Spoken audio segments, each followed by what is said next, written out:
My friend, in the final chapters of life, clarity becomes your best counselor. The fog of youth and the noise of ambition begin to settle, and what emerges is one precious truth: your peace is non-negotiable. Many believe old age is a time to surrender. I declare the opposite. It is the season to stand guard over your mind and soul. You may not possess the vigor of your youth, but you hold something far more valuable: wisdom earned through trial, error, and reflection.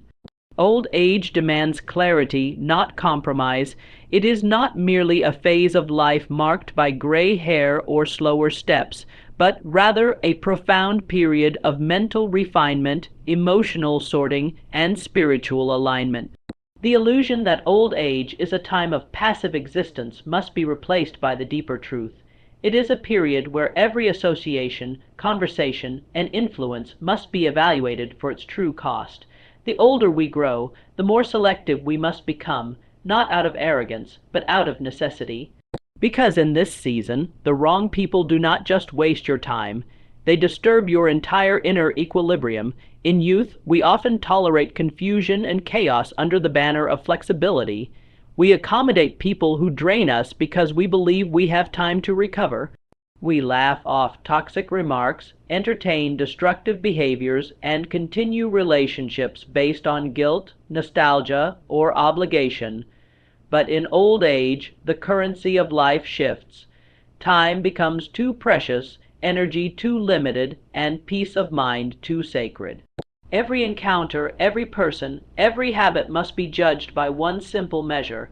Does this bring me clarity and calm, or does it breed confusion and chaos? When you were younger, compromise might have been seen as diplomacy. But in later years, compromise can be spiritual erosion. Saying yes to the wrong people becomes saying no to yourself. Agreeing to keep toxic connections becomes the same as signing a contract against your own well-being. You are no longer in a season where pleasing everyone is either wise or sustainable, and here lies a powerful truth. Many people around you, even those you love, may not evolve with you. They remain fixed in old perceptions, outdated dynamics, or unresolved emotional scripts. They may still see you as the person you were decades ago, not recognizing the soul you've become through life's lessons, losses, and growth. This disconnect creates tension. When you try to express your new standards for peace, for space, for silence, it may confuse or even offend them. But you must not let their confusion become your compromise. You have earned the right to be deliberate with your attention. You have earned the right to say no without explanation and to choose solitude over shallow connection. This is not coldness, this is clarity. Clarity about what feeds your spirit and what fractures it. Clarity about who uplifts you and who subtly sabotages your serenity. Clarity about how you want to live, think, and feel in your remaining years. There's a strange paradox in life. When you are young and strong, people respect your independence. But when you are older and perhaps quieter, many feel entitled to invade your space, direct your path, or question your choices under the guise of concern. This is where clarity must not falter. You must remember that your life, at any stage, belongs first to you. The expectations of others, be they your children, your spouse, your relatives, or lifelong friends, must be filtered through the lens of your current truth. And what is that truth?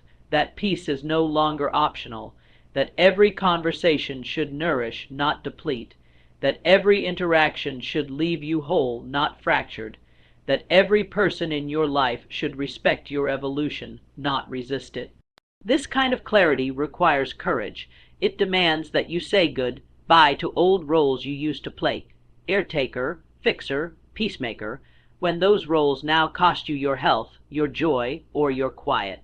It requires letting go of people you once tolerated simply because they shared your bloodline or your history. Sentiment cannot be allowed to override sanity. True clarity also brings with it a surprising gift: energy. The energy that comes from releasing what no longer serves you. The energy that rises when you no longer pretend to be who others want you to be. And most importantly, the energy that flows when your outer world finally reflects your inner needs. In the end, the greatest gift of old age is not comfort, but insight, and that insight leads to this conclusion: you do not have to carry anyone's weight but your own. You are not responsible for fixing others, for justifying your boundaries, or for apologizing for your growth. You are responsible for protecting the sacred ground of your final years with the vigilance of a soul who has finally understood what matters most.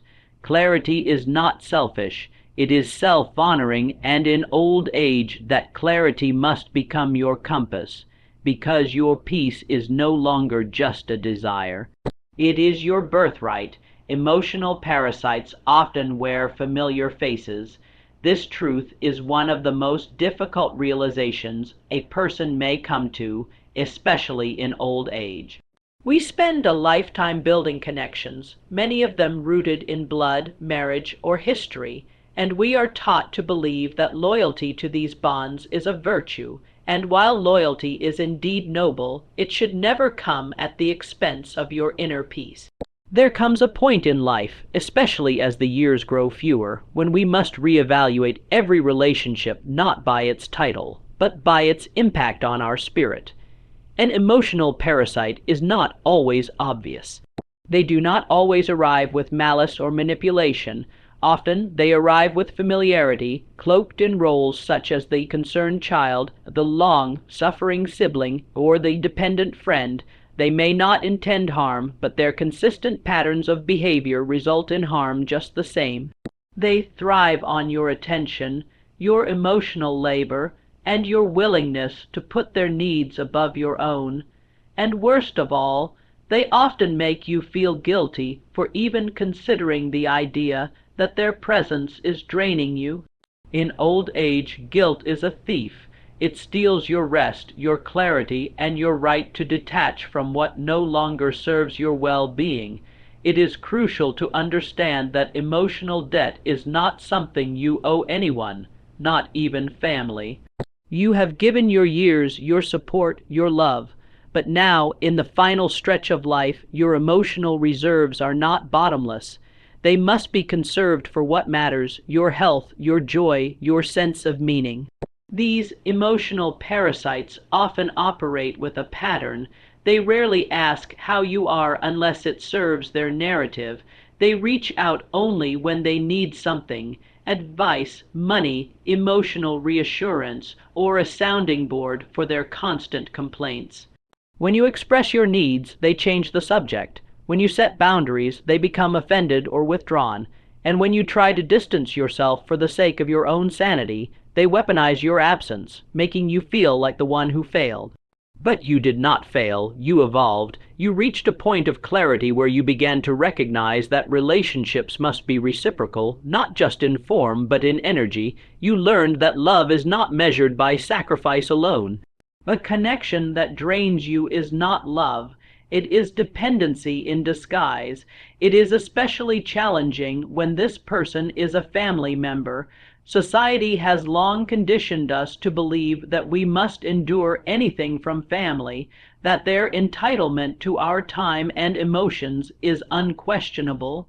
But this belief is not only unhealthy, it is dangerous.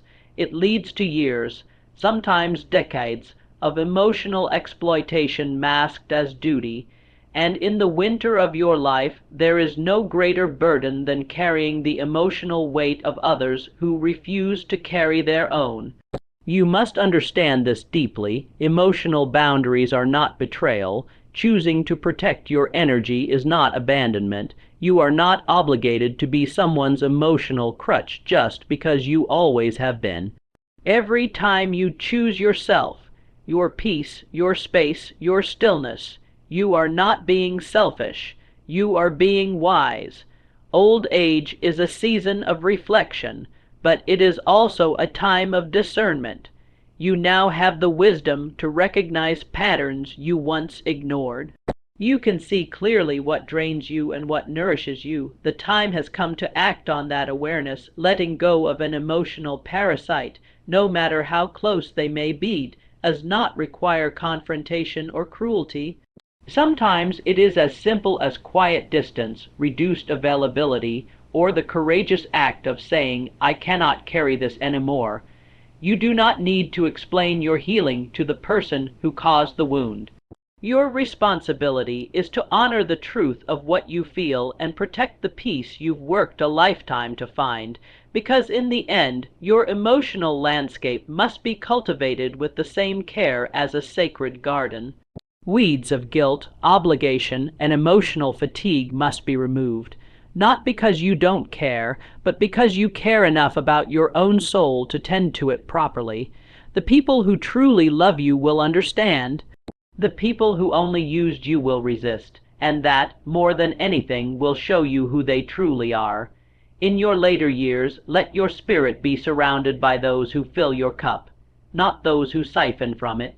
For the heart, like any vessel, was never meant to pour endlessly without being refilled. You deserve to be whole, and that begins with removing anyone, yes, even family, who empties you. Every human is either an energy builder or an energy thief. This is a principle that, if truly understood and applied, can transform the quality of your remaining years. We like to believe that relationships exist on a moral spectrum, good, bad, loyal, disloyal, but in truth, the most honest measure of a person's value in your life is this: how do you feel after interacting with them? Uplifted or drained, calm or tense, inspired or depleted? The answer to that question tells you everything you need to know. Throughout life, we are conditioned to measure the worth of relationships based on longevity or obligation. We've known each other for years. She's my sister. He's been my friend since childhood. But as you age, what once passed for connection must be reevaluated through a more vital lens, the energetic exchange. Is there balance, or are you always the one giving while they take? Energy builders are rare and often quiet in their magic. They don't always say the right things or show up in dramatic ways, but their presence is nourishing. They respect your time, honor your space, and listen without the need to dominate. They bring warmth, not weight. These people leave you feeling more centered, more seen, more at ease. You may not always speak often, but when you do, something inside you feels stronger afterward. That is the mark of a true energy builder. On the other side of the spectrum are energy thieves, people who consume more than they give, not always out of malice, but out of habit. They may appear as the needy relative who always has a problem and never a solution, the friend who constantly complains and never considers your life, or the family member who criticizes under the mask of concern. These people deplete your spirit slowly, but steadily. Their conversations feel like work.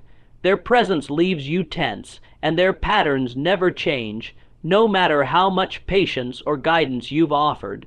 What makes energy thieves particularly dangerous in old age is that you no longer have the same emotional or physical reserves you once did. When you were younger, you may have had the stamina to absorb their moods, their crises, their drama. You had the strength to bounce back, but now every emotional withdrawal comes with a greater cost. One draining interaction can linger for hours or even days. You do not owe your declining energy to people who refuse to rise with you. The truth is, most people don't realize they are energy thieves. They live in cycles of self-focus. They expect you to be who you've always been to them, available, forgiving, tolerant, without noticing the toll it takes. They've grown used to you carrying the emotional burden of the relationship, and if you suddenly step back, they may accuse you of being cold or distant, but that reaction isn't proof that you're wrong. It's proof that they've long mistaken your compassion for convenience. One of the most powerful decisions you can make in old age is to stop rationalizing your own depletion. Stop telling yourself that you should spend time with someone because of history or duty. Start asking, what does this relationship cost me? And what does it give me in return? Not in money, but in peace. Not in gifts, but in energy. It's not selfish to curate your emotional environment. It's survival. You are in a stage of life where every drop of joy counts, every moment of calm matters, and every ounce of energy should be invested in what uplifts you. There is no time left for resentment disguised as loyalty, or exhaustion disguised as kindness. Evaluate every relationship you have. Keep those who build your energy, those whose words encourage, whose presence comforts, and whose spirit aligns with your peace, and gently distance yourself from those who leave you feeling smaller, more tired, or misunderstood. You cannot control how others behave, but you can absolutely control the access they have to you. You are the gatekeeper of your energy, and you have every right to close the door to what drains you. This is not about blame, it's about balance. In these later years, make it your mission to preserve the quality of your days. Choose your company with the same care you would choose your air or water, because it affects you just as deeply. And know that when you protect your energy, you honor your life. You've earned the right to feel light, not burdened. Let your circle be small, but sacred. Let your interactions be few, but fulfilling. And never forget, your energy is your essence. Guard it like the treasure it truly is. Protecting your mental estate is a moral duty in later years. Just as you once worked to build a home, a career, or a family, you must now work to preserve the most valuable territory you possess, your mind. It is not merely a space of memory, knowledge, or thought. It is the central control of your peace, your clarity, and your ability to experience the last chapter of life with dignity and contentment. You must come to see your mental state not as something incidental, but as something sacred, something that demands protection just as fiercely as one would defend their physical health or personal property. As we age, we are vulnerable not just to physical decline, but to psychological erosion. This erosion doesn't always come from within. More often, it comes from external forces, chaotic relationships, emotionally manipulative relatives, the constant negativity of others, or the overwhelming noise of modern life. These influences do not announce themselves with drama. They chip away quietly at your well-being until one day you wake up feeling disconnected, depleted, and resentful, unsure of how you allowed so many pieces of your peace to be taken. But you have the power and the responsibility to stop that process. Just as you would lock your doors to keep intruders out of your home, you must learn to close the gates to your mind when people try to enter with chaos, criticism, or confusion. In old age, you must treat your mental clarity as a limited resource. You no longer have the luxury of endless recovery time after toxic interactions. You no longer need to carry other people's emotional baggage. You no longer owe anyone access to your inner world unless they contribute something meaningful to it. Too many elders live their later years as emotional dumping grounds for others. They are constantly drawn into family disputes, used as counselors for unchanging problems, or manipulated through guilt to remain available to those who take but rarely give. These situations may feel inevitable, even normal, because they've persisted for so long, but just because something has been tolerated does not mean it should be permanent. Just because you were strong enough to endure doesn't mean you should continue to. There comes a time when the most loving act you can perform for yourself and even for others is to create space to think, space to feel, space to process your own life without being tangled in someone else's chaos. This is not abandonment, it is alignment. Alignment with the person you've become and the peace you've earned through decades of trial, sacrifice, and wisdom. Protecting your mental estate also means simplifying your world.